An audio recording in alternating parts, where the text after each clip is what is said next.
dam como ane makaseti Juma diri jaka simane juma gageti Cheki pirite jarava no teleta jageti Dema shua shua ino jingura maketi Bakoshe se shama taura ndesa papajeti Mumba mangu futi magara mwine kapiti Teni yese iri pam pam ne property Marie rora muputi kwete mupakati Uda kuzita mbinga ndagaya strategy Nemasini ngosha ndagusha disadvantage Standi ndakatenga kare ndivakire cottage Mushini unofraya machips ndivure kantini Makutondi pinda hati no hoteti Ndavinga kurohora kwete maprojecti Kiri mukwambo asi manyanya kuforward ati Andina yakanyanya changu kongoro Iwe batani mkwambo kita urajaita usike pano Kaya yego yego mirasai Kuvima baba ndo kwa ita kutendi shike pano Kiega kunisaiza mkwambo Kuvima kunwa itika msango Saka uri kude kurei Manaskana wenyu ndiye aita ndishike pano Andisku kusaisa Saka uda kuyeza kuti chikwa hapa Nekuti ndikutauro tindipikisa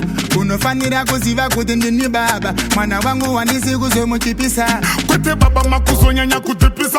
Manaskana wenyu bofe yandino muda Chandu kutagande chakuteti mwenzwisisan Torai hasha ndapota musa kumbuka Iwe mkwambo kitaura chaita usike pano Kaya yangu yego mirasai Kuvima baba ndo kwa ita kutendi shike pano Kiega kunisaiza mkwambo Kuvima kunwa itika msango Saka uri kude kurei Manaskana wenyu ndiye aita ndishike pano Andisku kusaisa Chekutanga no dam como ane makaseti Juma diri jaka simane juma gageti Cheki pirite jarava no teleta jageti Dema shua shua ino jingura maketi Bakoshe se shama taura ndesa papajeti Mumba mangu futi magara mwine kapiti Teni yese iri pam pam ne property Marie rora muputi kwete mupakati Uda kuzita mbinga ndagaya strategy Nemasini ngosha ndagusha disadvantage Standi ndakatenga kare ndivakire cottage Mushini unofraya machips ndivure kantini Makutondi pinda hati no hoteti Ndavinga kurohora kwete maprojecti Kiri mukwambo asi manyanya kuforward ati